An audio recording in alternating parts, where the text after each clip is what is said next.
Olá, meu caro e minha cara, que alegria novamente a gente se encontrar numa terça-feira para poder separar um tempinho e refletir acerca da Palavra de Deus. Na semana passada, a gente não teve o nosso encontro, a primeira Igreja Batista de Vila da Penha recebeu a Convenção Batista Carioca na celebração do seu 117º aniversário. Tivemos aqui uma mensagem abençoadíssima do pastor Carlos Novaes. Vou até colocar o link aqui embaixo, caso você queira ouvir também essa palavra.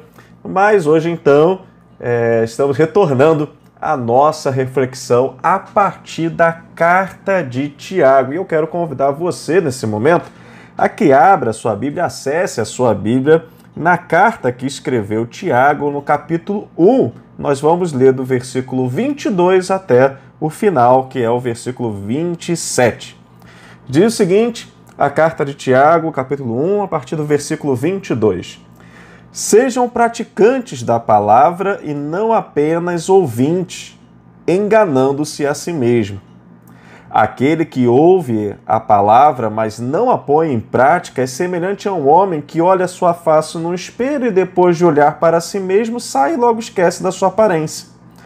Mas o homem que observa atentamente a lei perfeita, que traz liberdade e preserva e persevera na prática dessa lei, não esquecendo o que ouviu, mas praticando, será feliz naquilo que fizer.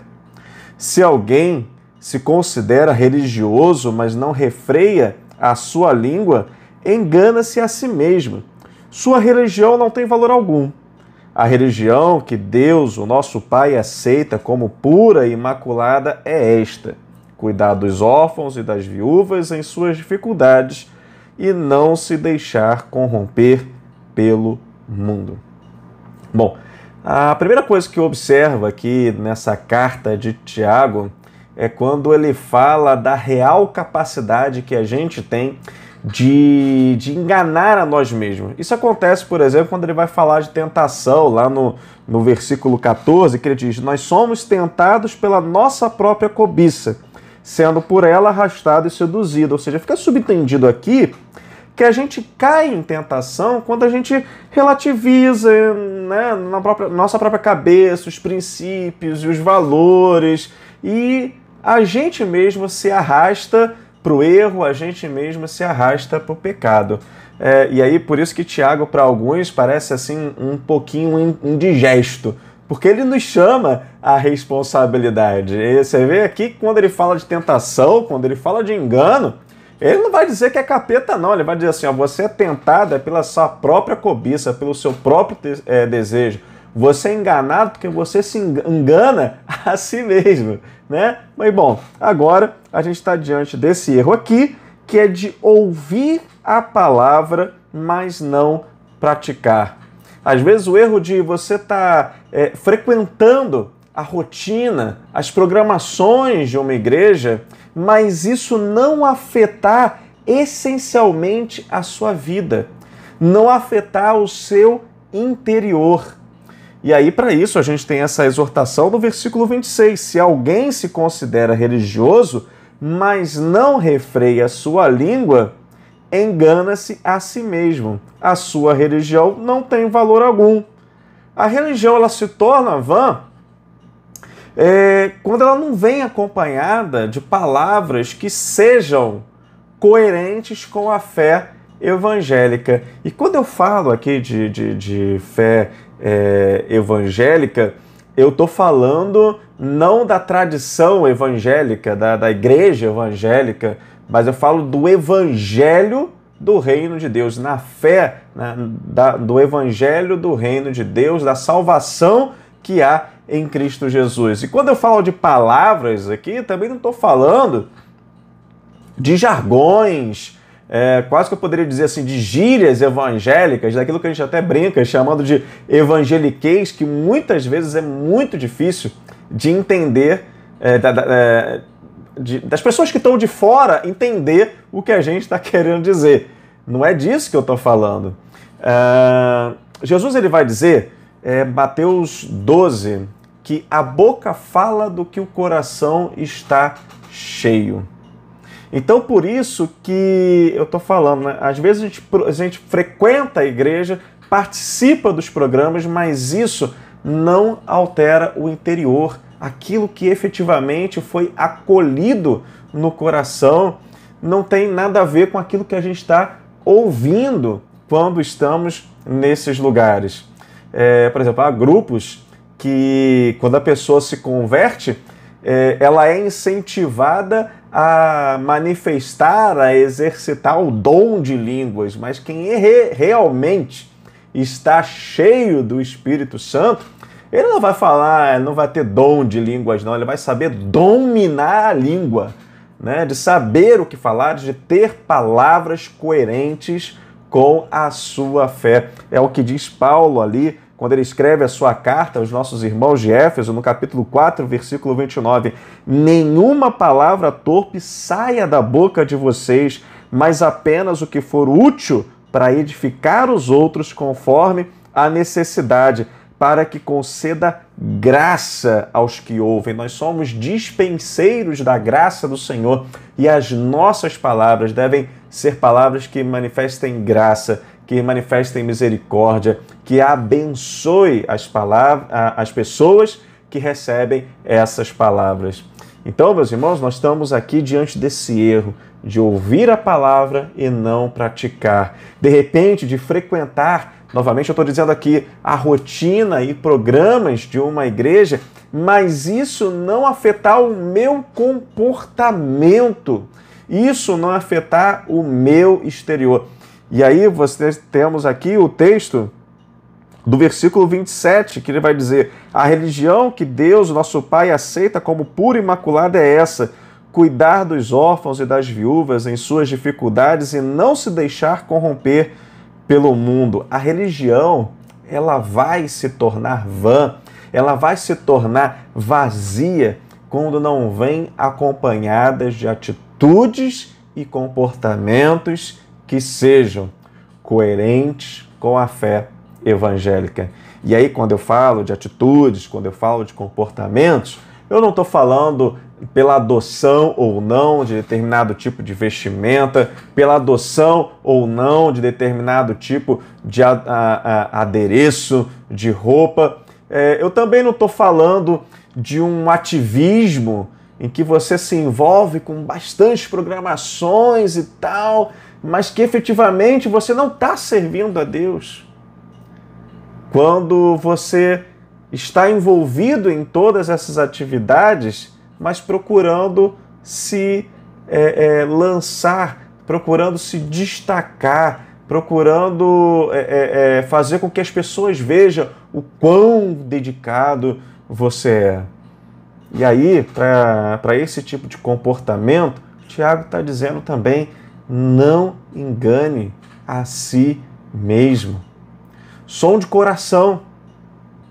Som de coração, e se necessário, e com certeza vai se fazer necessário, peça o auxílio do Espírito Santo ao fazer essa sondagem no coração, porque assim, como o pecado ele cauteriza, como o pecado ele faz com que a gente perca a sensibilidade, pode ser que a gente esteja envolvido nesse ativismo com segundas intenções, com a intenção, às vezes, de se projetar, às vezes se utiliza de uma falsa humildade, mas com a ajuda do Espírito Santo você pode sondar o seu coração e ver quais são as suas reais intenções. E aí, de repente, fazer coro com o salmista, quando ele ora, lá no Salmo 139, no versículo 23 e 24, que ele diz: sonda-me, ó Deus, e conhece o meu coração, prova-me, conhece os meus pensamentos e vê se há em mim algum caminho mau e guia-me pelo caminho eterno.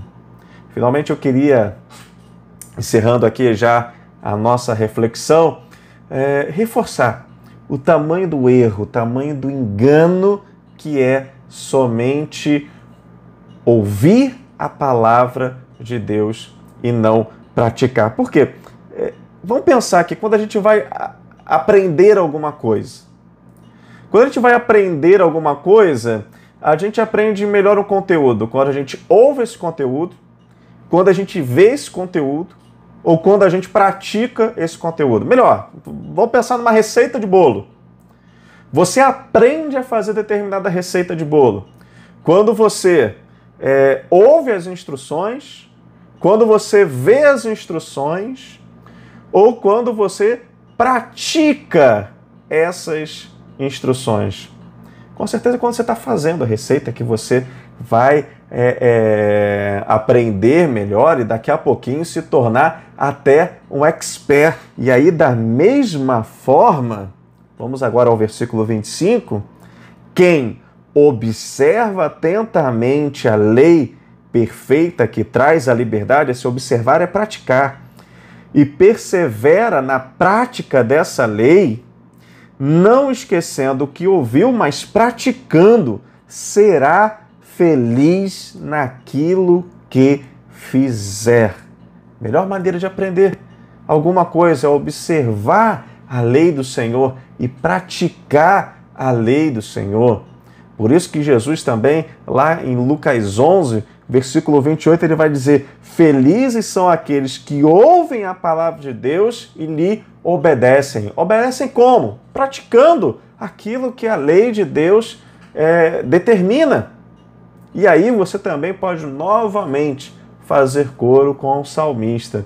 Mas agora, com o que o salmista coloca lá no Salmo 119, versículo 30 até o 32, eu vou ler aqui na versão da Bíblia King James, né? Ele fala o seguinte: escolhi o caminho da felicidade, coloquei diante de mim as tuas decisões. Olha o caminho da felicidade, é colocar diante de nós aquilo que Deus quer.